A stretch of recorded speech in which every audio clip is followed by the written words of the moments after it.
Gözündən su axır, allergiyası var. Yaz başı hər il allergiyası olur. Və hər il gözündən su axır.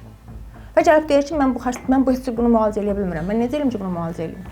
Və sonra bir söhbət eləyirsən ondan, bir seans əsnasında çıxır ki, bu hamilə olduğu vaxt bunun qaynanasından bir problem yaşayıbdı və orada o qədər çox ağlamaq istəyib ki, bu da yaz başına təsadüf eləyib. O qədər çox ağlamaq istəyib, amma ağlaya bilməyib. O gözünün suyu ilə axıb ürəyinə.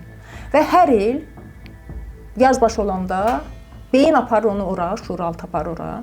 Deyir ki, yadına gəlir, bax sən falan vaxt belə bir hadisə yaşamışdı. Və onun başlayır gözündən sular axmaq. Və onu anlayanda ki, bu hamilə vaxtı olub və bu ağlaya bilməmişdi və bunun o qaynanası əslində belə demək istəməmişdi, belə demişdi.